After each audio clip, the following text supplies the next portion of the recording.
सदानन्दः सर्वभूतदयापरा रक्ष रक्षा महाबाहु शास्तारं त्वां नमाम्यहम्। लोकवीर्यं महापूज्यं सर्वरक्षाकरं विभुं पार्वती हृदयानन्दं शास्तारं प्रणमाम्यहम्। विप्रपूज्यं विश्ववन्द्यं विष्णुशम्भुप्रियं सुतं क्षिप्रप्रसादनिरतं शास्तारं प्रणमाम्यहम्। मत्तमातङ्गगमनं कारुण्यामृतपूरितं सर्वविघ्नहरं देवं शास्तारं प्रणमाम्यहम्। अस्मत्कुलेश्वरं देवम् अस्मत्शत्रुविनाशनम् अस्मदिष्टप्रदातारं शास्तारं प्रणमाम्यहम्। पाण्ड्येशवंशतिलकं भारतीकेलिविग्रहम् आर्तत्राणपरं देवं शास्तारं प्रणमाम्यहम्। पञ्चरत्नाख्यमेतद्यो नित्यं शुद्धपठे नरः तस्यो प्रसन्नो भगवान् शास्तारं प्रणमाम्यहम्। अरुणोदयसङ्काशं नीलकुण्डलधारिणं नीलाम्बरधरं देवं वन्देऽहं ब्रह्मानन्दनम्। चापबाणं वामहस्ते रौप्यवेतनरज्ञदक्षिणे विलसत्कुण्डलं धरं वन्देऽहं विष्णुनन्दनम्। व्याघ्रारूढं रक्तनेत्रं स्वर्णमालाविभूषणं वीराट्टधरं देवं वन्देऽहं हरिनन्दनम्। किङ्किणिदण्ड्याणसद्भूषं पूर्णचन्द्रनिभाननं किरातरूपशास्तारं वन्देऽहं पाण्ड्यनन्दनम्। भूतभेतालसंसेव्यं काञ्चनाद्रिनिभाननं मणिकण्ठमिति ख्याता वन्देऽहं शक्तिनन्दनम्। यस्य धन्वन्तरी माता पिता रुद्रोऽभिषक्नमः शास्तारं त्वामहं वन्दे महावैद्यं दयानिधिं। शास्तारं त्वामहं वन्दे महावैद्यं दयानिधिं महावैद्यं दयानिधिम्।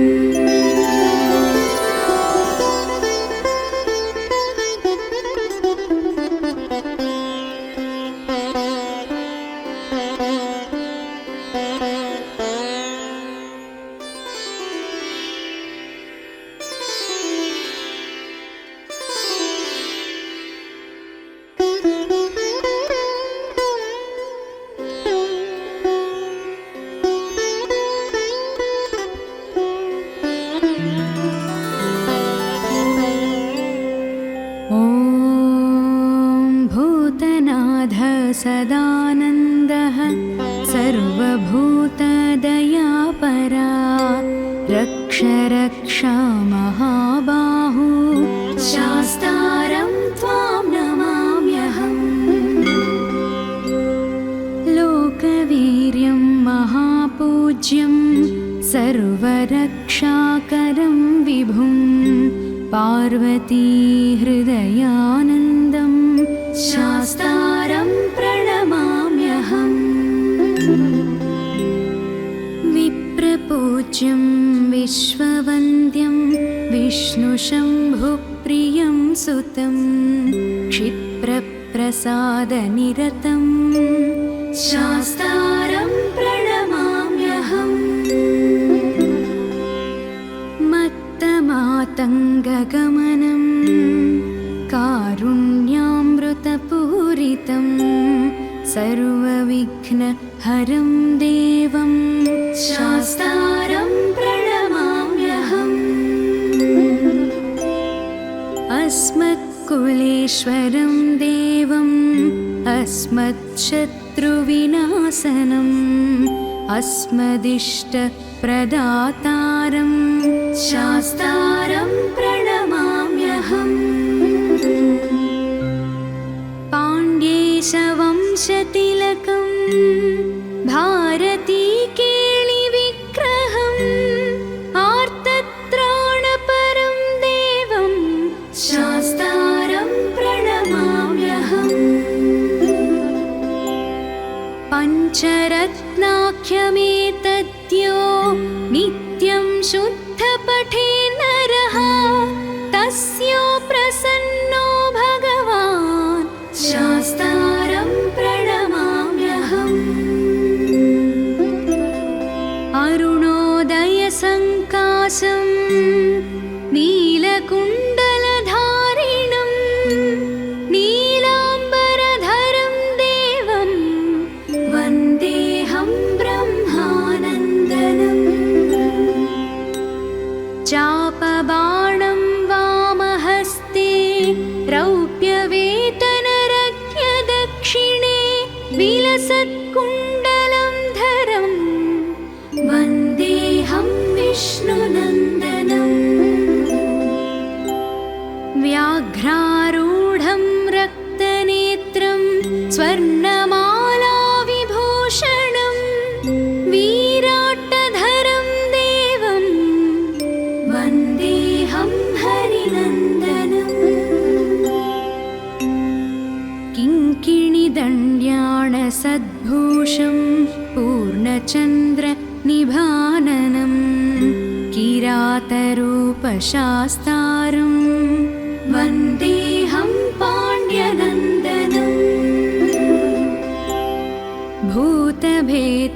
भूतभेतालसंसेव्यं काञ्चनाद्रिनिभाननं मणिकण्ठमिति ख्याता वन्देऽहं शक्तिनन्दनम्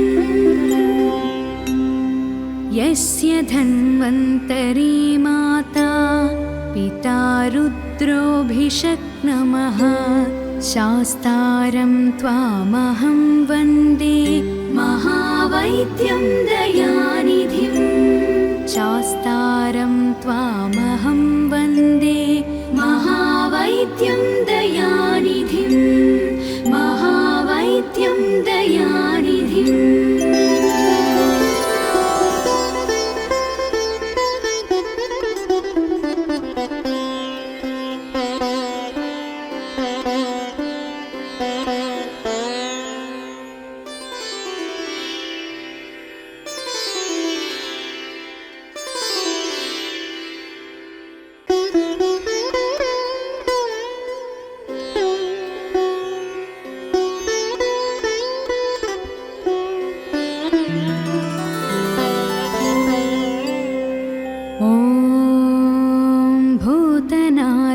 सदानन्दः सर्वभूतदयापरा रक्ष रक्ष महाबाहु शास्तारं त्वां नमाम्यहम् लोकवीर्यं महापूज्यं सर्वरक्षाकरं विभुं पार्वतीहृदयानन्दं शास्तारं प्रणमाम्यहम् विप्रपूज्यं विश्ववन्द्यं विष्णुशम्भुप्रियं सुतं क्षिप्रप्रसादनिरतं शास्तारं प्रणमाम्यहम् मत्तमातङ्गगमनं कारुण्यामृतपूरितं सर्वविघ्नहरं देवं शास्तारं प्रणमाम्यहम् अस्मत्कुलेश्वरं देवम् अस्मत्शत्रुविनाशनम् अस्मदिष्टप्रदातारं शास्तारं प्रणमाम्यहम् पाण्ड्येशवंशतिलकं भारतीकेलिविग्रहम् आर्तत्राणपरं देवं शास्तारं प्रणमाम्यहम्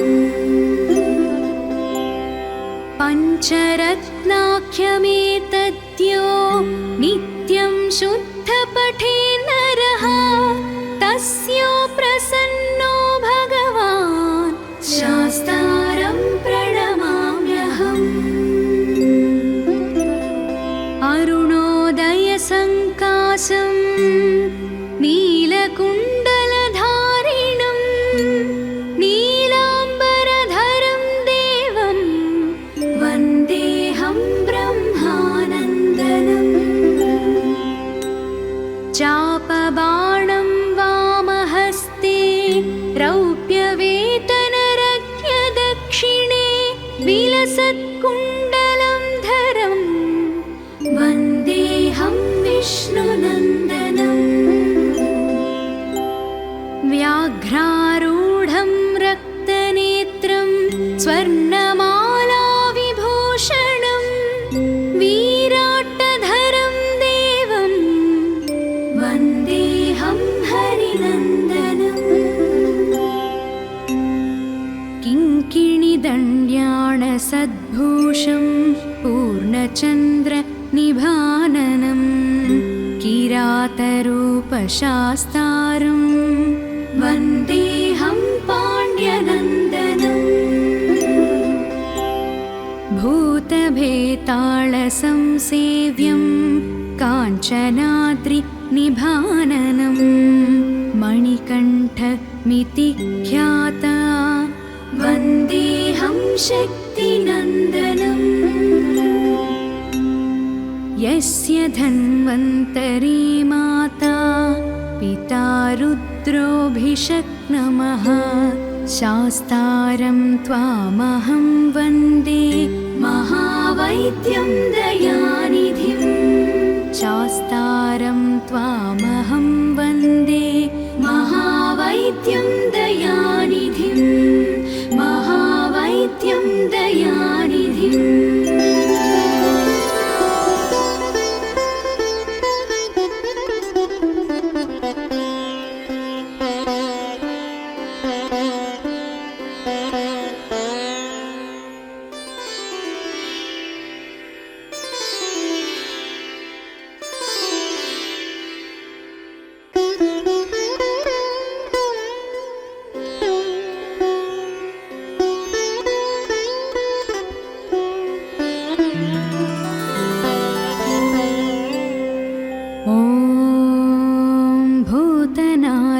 सदानन्दः सर्वभूतदयापरा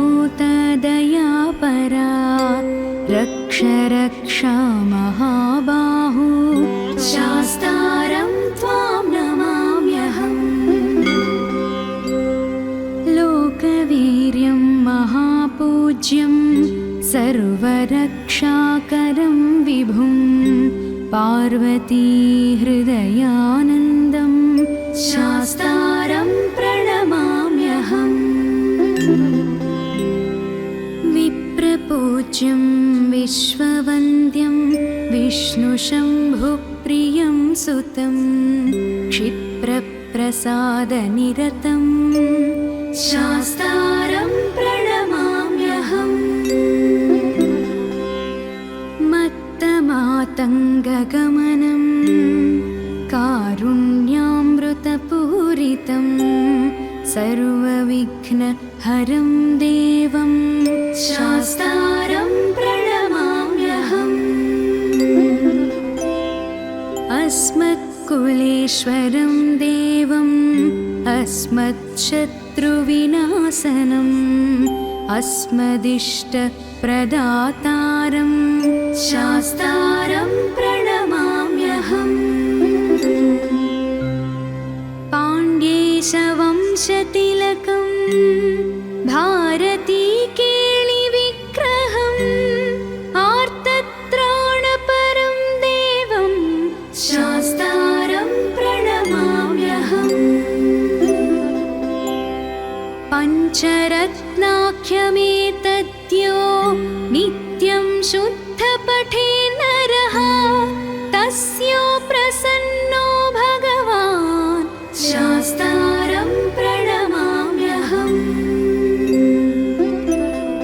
अरुणोदयसङ्काशं नीलकुण्डलधारिणं नीलाम्बरधरं देवं वन्देऽहं ब्रह्मानन्दनम्। चापबाणं वामहस्ते रौप्यवेतनरज्ञदक्षिणे विलसत्कुण्डलं धरं वन्देऽहं विष्णुनन्दनम्।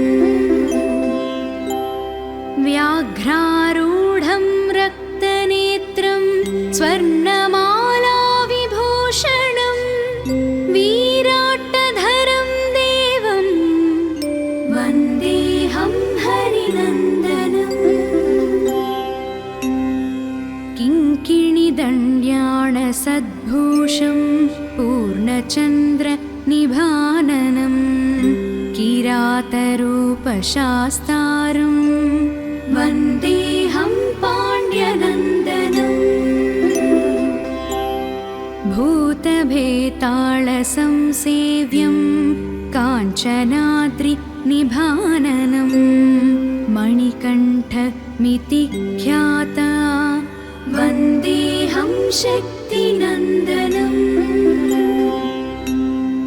यस्य धन्वन्तरी माता पिता रुद्रोऽभिषक्नमः शास्तारं त्वामहं वन्दे महावैद्यं दयानिधिं। शास्तारं त्वामहं वन्दे महावैद्यं दयानिधिं महावैद्यं दयानिधिम्।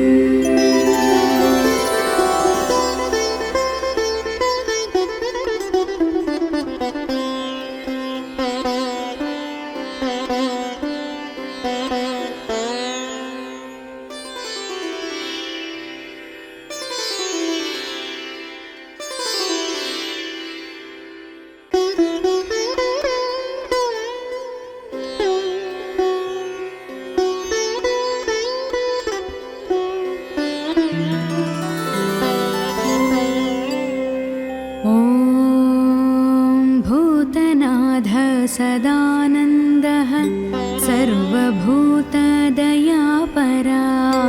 रक्ष रक्षा महाबाहु शास्तारं त्वां नमाम्यहम्। लोकवीर्यं महापूज्यं सर्वरक्षाकरं विभुं पार्वती हृदयानन्दं शास्तारं प्रणमाम्यहम्। विप्रपूज्यं विश्ववन्द्यं विष्णुशम्भुप्रियं सुतं क्षिप्रप्रसादनिरतं शास्तारं प्रणमाम्यहम्। मत्तमातङ्गगमनं कारुण्यामृतपूरितं सर्वविघ्नहरं देवं शास्तारं प्रणमाम्यहम्। अस्मत्कुलेश्वरं देवम् अस्मच्छत्रुविनाशनम् अस्मदिष्टप्रदातारं शास्तारं प्रणमाम्यहम् पाण्ड्येशवंशतिलकं भारतीकेळिविग्रहम् आर्तत्राणपरं देवं शास्तारं प्रणमाम्यहम् पञ्चरत्नाख्यमेतद्यो नित्यं शुद्धपठे नरः तस्यो प्रसन्नो भगवान् शास्तारं प्रणमाम्यहम् अरुणोदयसङ्काशं नीलकुण्डलधारिणं नीलाम्बरधरं देवं वन्देऽहं ब्रह्मानन्दनम् चापबाणं वामहस्ते रौप्यवेतनरज्ञदक्षिणे विलसत्कुण्डलं धरं वन्देऽहं विष्णुनन्दनम् व्याघ्रारूढं रक्तनेत्रं स्वर्णमालाविभूषणं वीराट्टधरं देवं वन्देऽहं हरिनन्दनम्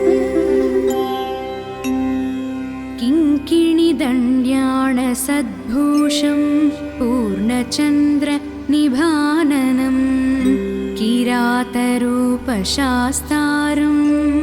वन्देऽहं पाण्ड्यनन्दनम् भूतभेतालसंसेव्यं काञ्चनाद्रिनिभाननं मणिकण्ठमिति ख्याता वन्देऽहं शक्तिनन्दनम् यस्य धन्वन्तरी माता पिता रुद्रोऽभिषक्नमः शास्तारं त्वामहं वन्दे महावैद्यं दयानिधिं शास्तारं त्वामहं वन्दे महावैद्यं दयानिधिं महावैद्यं दयानिधिम्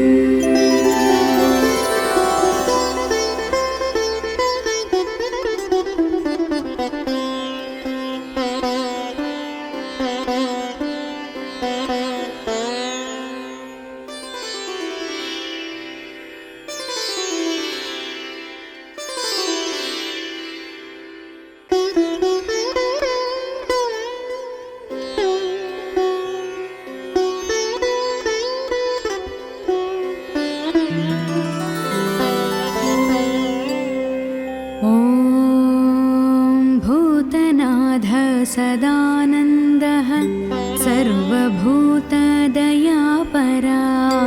रक्ष रक्षा महाबाहु शास्तारं त्वां नमाम्यहम् लोकवीर्यं महापूज्यं सर्वरक्षाकरं विभुं पार्वतीहृदयानन्दं शास्तारं प्रणमाम्यहम् विप्रपूज्यं विश्ववन्द्यं विष्णुशम्भुप्रियं सुतं क्षिप्रप्रसादनिरतं शास्तारं प्रणमाम्यहम् मत्तमातङ्गगमनं कारुण्यामृतपूरितं सर्वविघ्नहरं देवं शास्तारं प्रणमाम्यहम् अस्मत्कुलेश्वरं देवम् अस्मत्शत्रुविनाशनम् अस्मदिष्टप्रदातारं शास्तारं प्रणमाम्यहम् पाण्ड्येशवंशतिलकं भारतीकेळिविग्रहम् आर्तत्राणपरं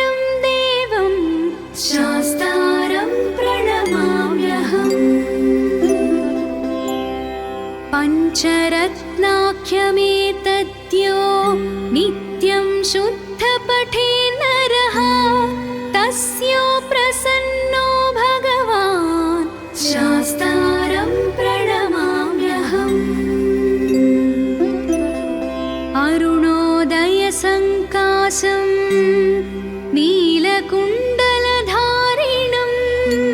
नीलाम्बरधरं देवं वन्देऽहं ब्रह्मानन्दनम्। चापबाणं वामहस्ते रौप्यवेतनरज्ञ दक्षिणे विलसत्कुण्डलं धरं वन्देऽहं विष्णुनन्दनम्। व्याघ्रारूढं रक्तनेत्रं स्वर्णमालाविभूषणं वीराट्टधरं देवं वन्देऽहं हरिनन्दनम्। किङ्किणिदण्ड्याणसद्भूषं पूर्णचन्द्रनिभाननं किरातरूपशास्तारं वन्देऽहं पाण्ड्यनन्दनम्।